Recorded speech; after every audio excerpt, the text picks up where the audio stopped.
안녕하세요 여러분. 우리 지난 시간까지 되게 많은 것도 배웠죠. 생각해보면 등가속도 운동, 등속도 운동도 배웠었고, 그리고 힘에 대해서 배웠습니다. 네, 가속도를 만들어주는 힘, 즉 F라는 힘을 가했을 때 질량 M인 물체가 가속도 A로 움직인다. 그래서 우리는 F는 MA라고 부르고 운동 방정식이라고 불렀죠. 기억나시죠? 네, 좋습니다. 그래서 힘이란 존재는 어떤 거냐면은 물체의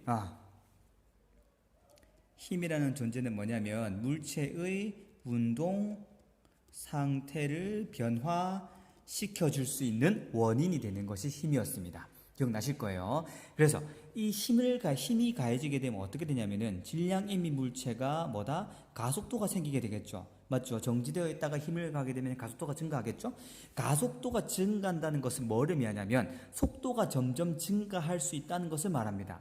할 수 있겠죠, 여러분? 오케이. 그래서 힘이라는 것은 이렇게 속도를 증가시켜 주는데, 우리 지난 시간에 배우는 걸 잠깐 생각해 보면은 속도가 증가한다는 것은 뭐가 증가하는 걸까요? 그렇죠? 운동량이 증가하는 것을 말합니다. 그래서 우리가 지난 시간까지 이 운동량 보존 법칙까지 배웠던 것 같아요. 운동량을 배우고 나서 충돌이 일어날 때 운동량은 항상 보존된다. 그래서 뭘 배웠냐면은 운동량 보존 법칙 이라고 배웠고, 이 운동량 보존 법칙을 뭐라 부르냐면은 나중 운동량하고 뭐다? 처음 운동량이 똑같다는 거죠. 즉 어떤 두 물체가 충돌이 일어날 때 충돌 전의 운동량과 충돌 후의 운동량은 똑같다 다르다? 똑같다는 것, 이게 운동량 보존 법칙입니다. 충돌 전의 운동량은 충돌 후의 운동량과 똑같다. 기억할 수 있겠죠 여러분? 오케이, 좋습니다. 그래서 운동량 보존 법칙까지 배웠는데 오늘은 뭘 할 거냐면 지난 시간에 이어서 나갈 거예요. 되게 재밌으니까 잘 따라오세요. 자, 예를 들면서 한번 생각해 봅시다. 여기에 질량 2kg의 물체에다가 10N의 힘을 가지고 2kg 물체를 잡아당긴다고 생각합시다. 그러면 우리는 알다시피 가속도의 법칙에 따라 가속도를 구하면 어떻게 된다? m분의 F니까 2kg 분의 10N이기 때문에 가속도가 얼마가 될까요? 5m/s 제곱이겠죠. 즉 2kg의 물체를 10N의 힘으로 당기게 되면은 가속도 얼마다? 5m/s 제곱. 즉 속도가 1초 동안 5m/s이 증가한다는 운동을 하는 겁니다. 할 수 있겠죠? 근데 우리가 이 힘을 한번 딱 주고 떼는 게 아니라 계속 10으로 끌잖아요. 그렇죠?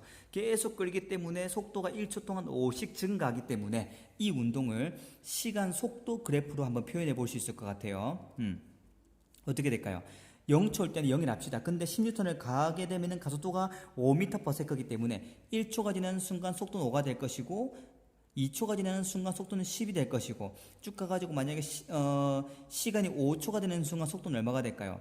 25m/s가 되겠죠. 그래서 이렇게 속도와 시간에 따라서 속도가 증가하는 운동을 할 겁니다. 즉 시간이 1초 걸릴 때마다 속도는 얼만큼 증가한다? 5씩 증가하는 운동이겠죠.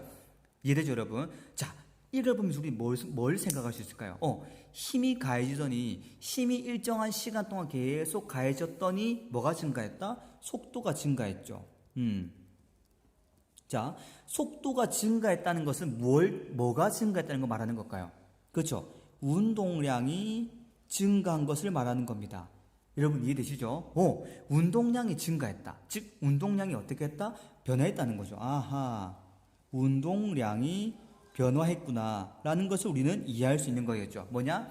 어떤 질량 임의 물체에다가 질량을 가진 물체에다가 힘을 한번 뚝 두고 끝내는 게 아니라 힘을 일정 시간 동안 계속 가했을 때 그 물체는 가속도가 일정하게 있기 때문에 가속도가 일정하기 때문에 속도가 점점 증가하는 운동을 하겠죠.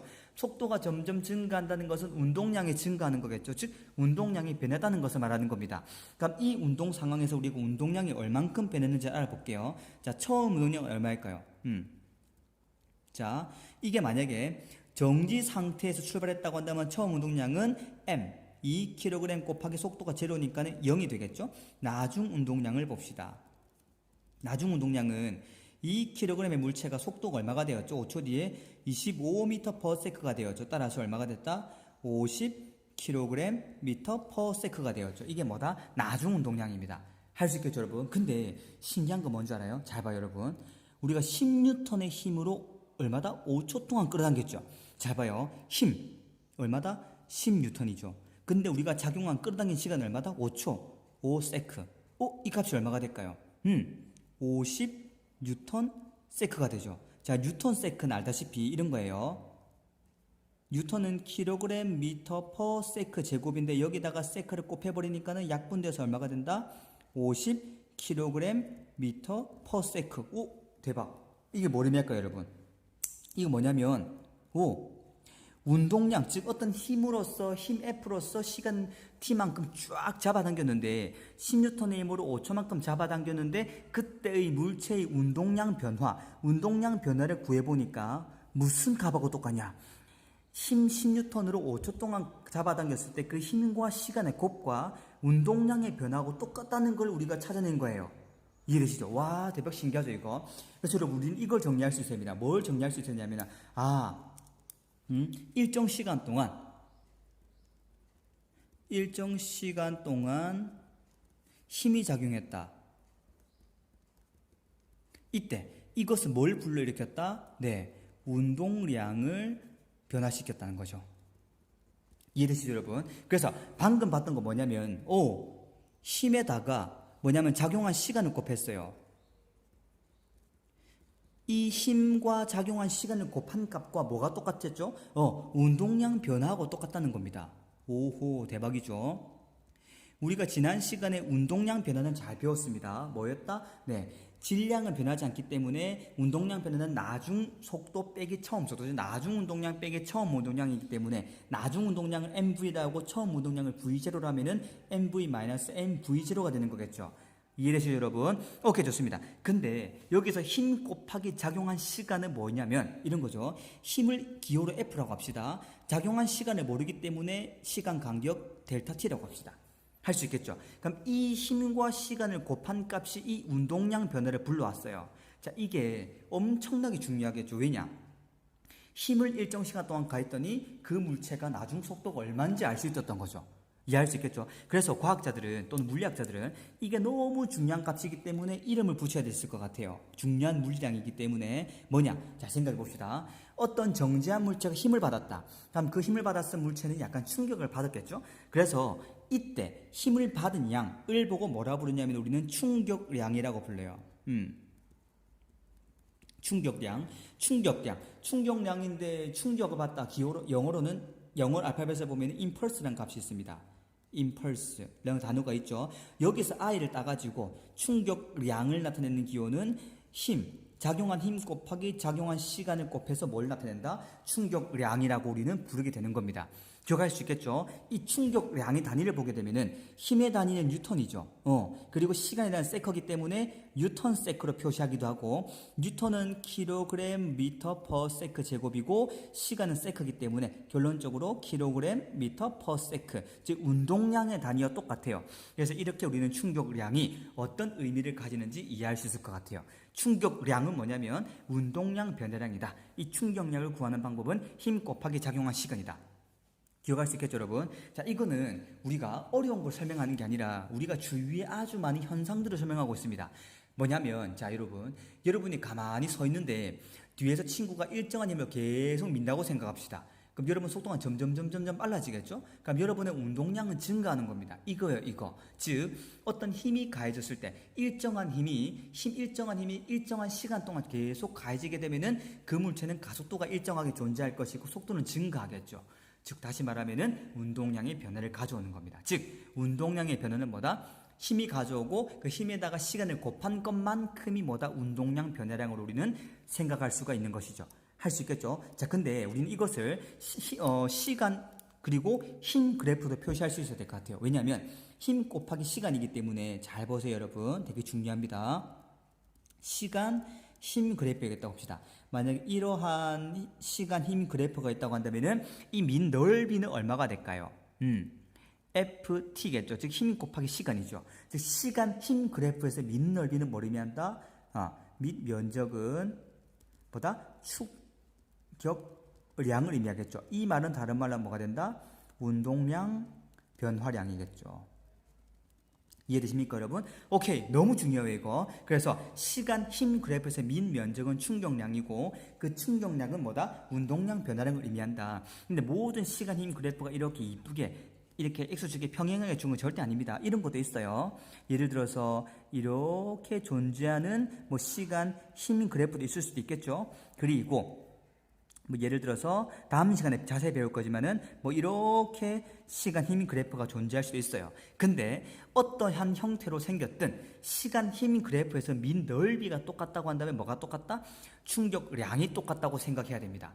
할 수 있겠죠, 여러분? 그래서 우리가 오늘 배운 거 뭐냐면 지금 배우는 거는 운동량 변화량은, 즉 운동량의 변화는 뭐다? 반드시 힘이 주어져야 운동량이 변한다는 거겠죠. 기억할 수 있겠죠, 여러분? 그래서 근데 이 운동량 변화량을 구할 수 있는 방법은 뭐다? 실제로 운동량 변화량은 충격량을 통해서 구할 수 있는데, 이 충격량은 가해진 힘이 있는데 그 힘이 일정한 시간 동안 가해졌을 때 힘 곱하기 시간이 뭐다? 이 충격량, 즉 운동량 변화량이라는 것을 우리는 반드시 이해를 해야 될 것 같아요. 그래서 문제에 보면은 이렇게 시간, 힘 그래프도 많이 주어지거든요. 시간, 힘 그래프에서 및 면적은 뭘 의미한다? 충격량, 다른 말로 하면은 운동량 변화량을 의미한다는 거 기억합시다, 여러분. 오케이, 되게 중요합니다. 자, 그럼 우리가 또 한 가지 예를 해볼 텐데 잘 보세요. 그래프를 가지고 예를 들어 보겠습니다.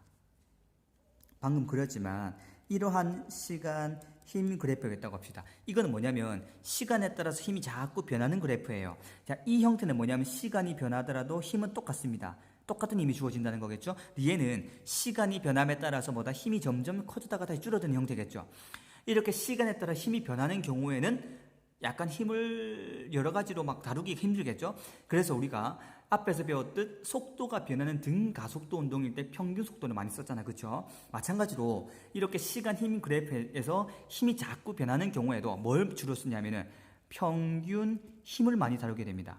힘의 평균값, 평균 힘을 다루게 되는데 이 평균 힘을 구하는 방법은 어떻게 구하냐면 충격량을 1초 동안, 즉 1초 동안 받은 충격량, 이걸 보고 뭐라 부르냐면 평균 힘이라 불러요.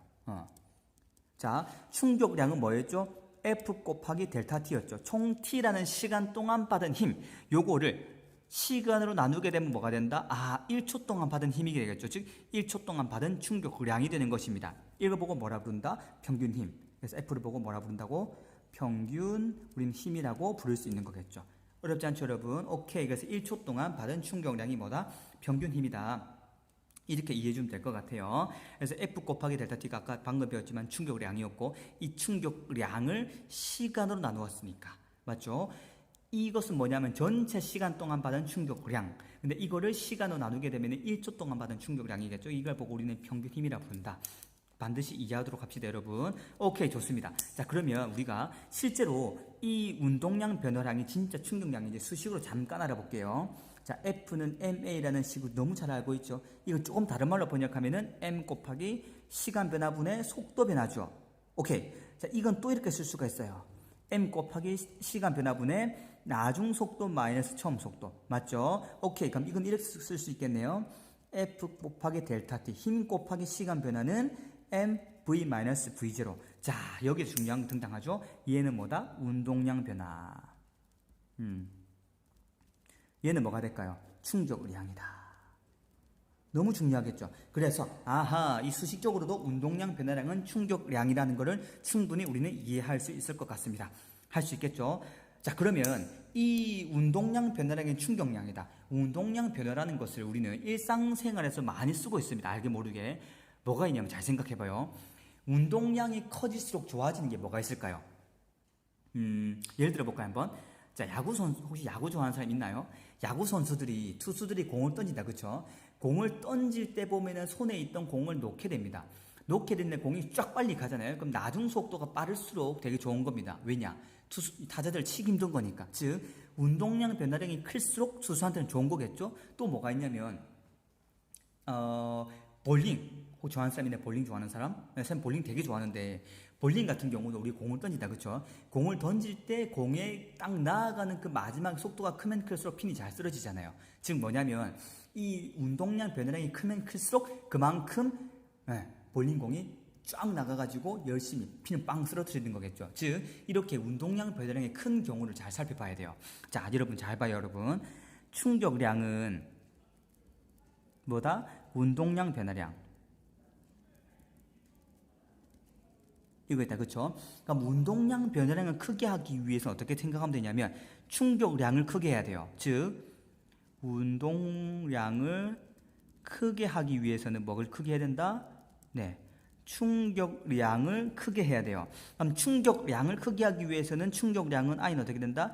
F 곱하기 델타 T이기 때문에 힘을 크게 하거나 뭐다? 시간을 크게 해야 돼요. 즉 힘을 크게 하거나 또는 접촉 시간, 즉 운동 시간, 힘의 작용 시간, 힘의 작용 시간을 크게 만들어야 됩니다. 그래서 자 볼링을 예를 들면 자 우리가 볼링 스윙을 합시다. 스윙 빡 할 때 공을 최대한 멀리 들어올렸다가 최대한 많이 공을 가지고 휘둘러야 공을 최대한 손에 오래 잡고 있으면서 휘둘러야지 그만큼 힘이 내가 가지고 있는 힘이 공에 작용하는 시간이 길어지겠죠. 그래서 힘이 있는데 그 힘이 작용하는 시간이 길어지기 때문에 그만큼 그 볼링공은 충격량이 크게 되고 그 충격량이 커지기 때문에 운동량이 커져서 마다 공의 속도가 빨리 나아갈 수 있는 거겠죠. 이해되시죠? 또 뭐가 있을까요? 야구 선수를 예를 들어봅시다. 야구 선수도 배트를 가지고 공을 휘둘 겁니다. 배트를 가지고 공을 휘둘 때 배트를 빡 휘두면서 그 공하고 배트하고 충돌 시간이 길어야지 힘은 일정할 수도 볼 수 있겠죠. 왜냐하면 아무리 세게 휘둘러도 어쨌든 운동선수가 휘둘 수 있는 힘은 정해져 있으니까. 그러면 빠르게 배트를 휘둔다고 할 때 그때 힘 F로서 휘둔다고 할 때 배트하고 공하고 최대한 이 충돌 시간이 길어야지만 뭐가 된다? 충격량이 커지고 왜냐면 이건 일정할 때 이게 커지잖아요. 그렇죠? 충돌 시간이 길어야지만 충격량이 커지고 충격량이 커져야 운동량이 커지기 때문에 공이 멀리 나갈 수 있는 거죠. 그래서 홈런 타자들 보면은 스윙할 때 보면 장난 아니죠. 엄청 크게 스윙하잖아요. 왜냐면 그만큼 크게 스윙할수록 뭐다? 힘은 딱 주어질 때 그만큼 크게 빵 스윙할수록 뭐가 된다? 공하고 배트하고 충돌 시간이 길기 때문에 충격량이 커지고 그 충격량이 커질수록 운동량이 커지기 때문에 공이 담장으로 빵 넘어가는 거겠죠. 바로 그겁니다. 아하, 충격량이 클수록 커지려면 뭐가 된다? 힘은 크게 하고 작용 시간을 크게 하자. 그래서 골프 치는 사람들도 보면 골프 선수들도 최대한 세게 빡 휘두르죠. 왜냐하면 힘을 많이 주기 위해서 많이 휘두르는데 그리고 충돌 시간도 최대한 길게 하는 게 좋습니다. 그래야지 충격량이 커지고 그만큼 운동량이 커지기 때문에 그리고 빠른 속도로 멀리 날아가기 때문에 이해할 수 있겠죠, 여러분? 그래서 일상생활에서 이렇게 충격량을 크게 해서 운동량을 크게 한 다음에 공을 멀리 가게 하거나 이렇게 멀리 날아가게 하는 그런 현상이 너무 많기 때문에 현상이 주어지면 여러분 잘 이해할 수 있어야 될 것 같아요. 할 수 있겠죠? 그래서 아마 여러분 이제 야구 좋아하는 사람들은 지금 열심히 야구 시즌인데 야구 볼 텐데 운동선수 잘 보세요. 홈런 잘 치는 분들을 보면은 홈런 잘 치는 선수들은 스윙을 되게 크게 합니다. 왜냐? 공하고 배트하고 충돌하는 시간을 길게 만들어주기 위해서. 이해할 수 있겠죠? 오케이, 이걸 꼭 이해합시다. 그래서 충격량을 크게 하려면은 뭐다? 힘을 크게 하거나 힘의 작용 시간을 크게 한다.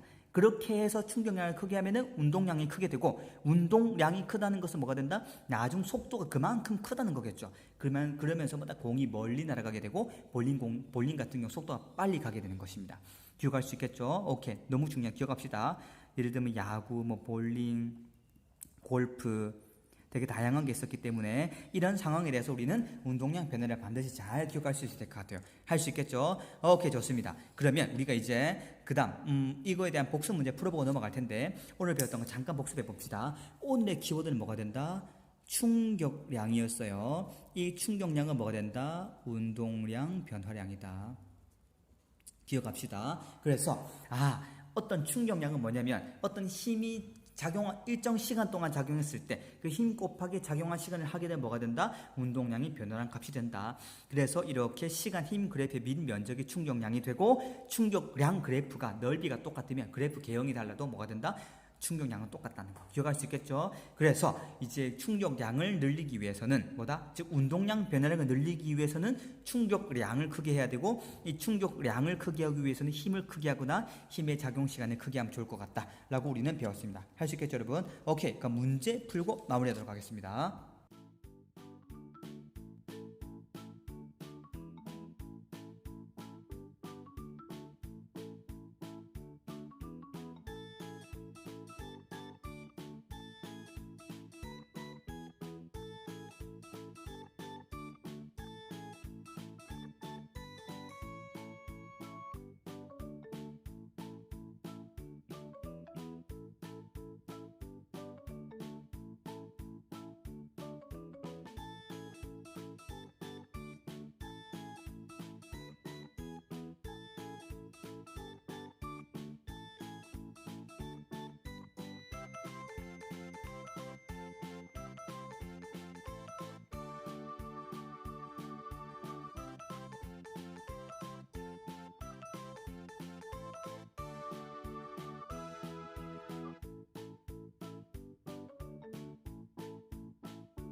자, 여러분 잘 푸셨죠? 자, 그럼 문제 한번 보겠습니다. 그림은 마찰이 없는 수평면 위에 정지했다는 말은 속도가 0이겠죠? 네. 정지해 있는 질량 5kg의 물체에 수평 방향으로 작용하는 힘을 시간에 따라 나타내는 것이다. 자, 그러면은 시간을 보니까 그래프를 보니까 시간 힘 그래프죠. 그럼 시간 힘 그래프에서 이 넓이는 뭐였죠? 우리 알다시피 충격량이었어요. 그럼 이 넓이를 구해 봅시다. 얼마가 될까요? 40 곱하기 2분의 1이니까는 20kg m per sec가 되겠죠. 이 충격량은 보다 운동량 변화량이었습니다. 따라서 이 충격량은 이 물체의 운동량 변화량이구나. 아니나 다를까 4초일 때 이 물체의 속력은 얼마인가 물어봤어요. 자, 봅시다 여러분.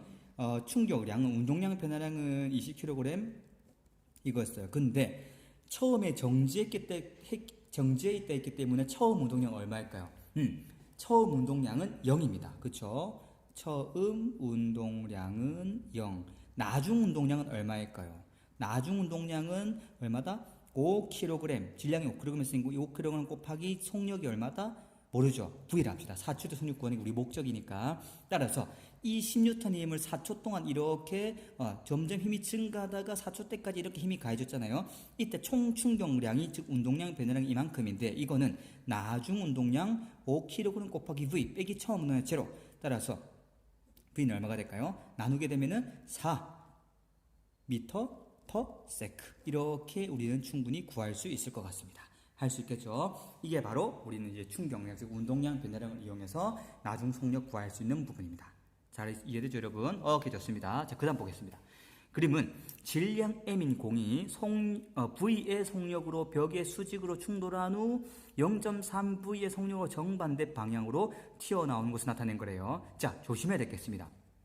우리가 속도, 힘, 가속도는 전부 다 부호가 필요해요. 방향이 필요하고요, 방향이 중요하기 때문에 오른쪽을 플러스라고 한다면 왼쪽을 무조건 마이너스로 해야 되겠죠. 자, 그러면은 지금 현재 왼쪽 벽으로 가는 물체 같은 경우에는 속도로 따지면 마이너스 V겠죠?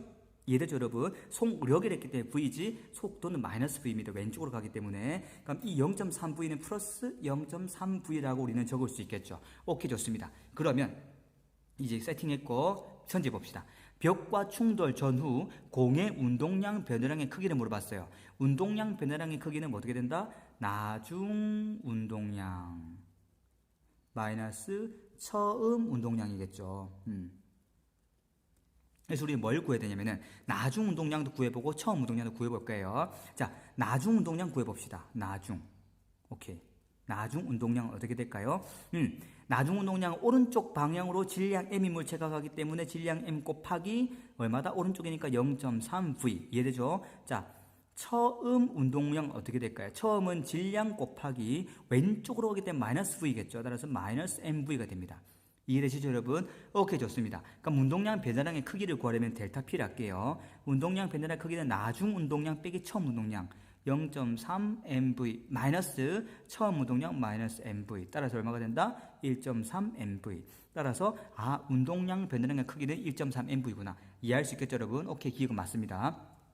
이은 충돌하는 과정에서 공이 벽으로부터 받은 충격량의 크기를 물어봤어요. 충격량은 뭐다? 운동량의 변화량이었죠. 그럼 충격량의 크기는 운동량 변화량의 크기와 똑같기 때문에 운동량 변화량의 크기가 얼마이다? 델타 P. 운동량의 변화량의 크기는 1.3 mv였기 때문에 충격량도 1.3 mv다. 맞는 말이겠죠. 오케이, 좋습니다. D급 봅시다. 공이 벽으로부터 받은 충격량의 방향을 물어봤네요. 충격량의 방향은 충돌 후 공의 운동 방향과 같다라고 물어봤습니다. 자, 충격량을 구하는 방법이 공식 기억나죠? F 곱하기 델타 T, 즉 힘의 방향이 무슨 방향이다?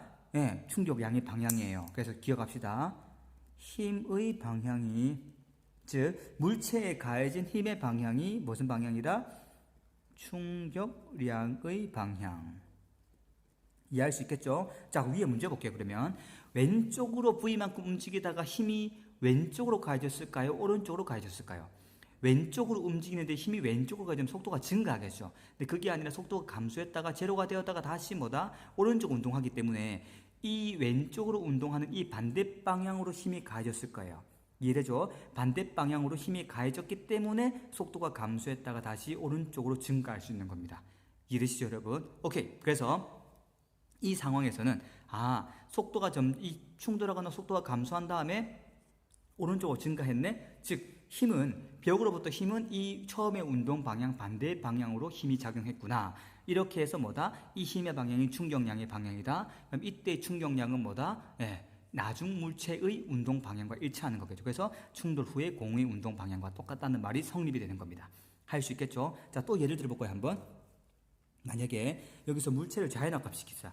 자연압값 시키게 되면 공이 빵 내려오다가 여기 튕겨가지고 다시 올라가서 위로 가겠죠. 튕겨 올라가겠죠. 이때 이 공이 지면으로부터 받은 충격량의 방향은 어디일까요? 자, 중력 방향이 있습니다. 그리고 중력 반대 방향이 있겠죠. 자, 이 물체는 지면에 충돌하는 순간 원래는 아랫방향, 중력 방향으로 속도를 가지다가 오히려 속도 방향이 반대가 됐죠. 충돌하면서 0에서 다시 반대가 되었네. 그 말은 뭐냐면 힘을 이 방향으로, 즉 중력 반대 방향으로 힘을 받았다라고 이해할 수 있겠죠. 좋습니다. 그래서 우리는 이 물체의 충돌하면서 이 물체의 운동을 잘 살펴보면서 힘의 방향을 충분히 판단할 수 있을 것 같아요. 그럼 그 힘의 방향이 이 충격량의 방향이라는 사실. 이해할 수 있겠죠, 여러분? 오케이, 좋습니다. 그래서 오늘 여기까지 했고, 그래서 오늘 정말 기억해야 될 게 뭐냐면은 운동량 변화량의 충격량이고 충격량의 방향은 물체에 가해진 힘의 방향이다. 그렇게 이해하면 좋을 것 같아요. 오케이, 기억합시다. 그래서 답은 5번이 되겠고, 복습 열심히 하시고 다음 시간에 뭘 배울 거냐면 이러한 우리가 배웠던 충격량은 운동량 변화량, 즉 이 충격량에 대해서 조금 더 활용적인 부분을 배울 겁니다. 기대되시죠? 자, 다음 시간까지 화이팅입니다. 복습 열심히 하세요.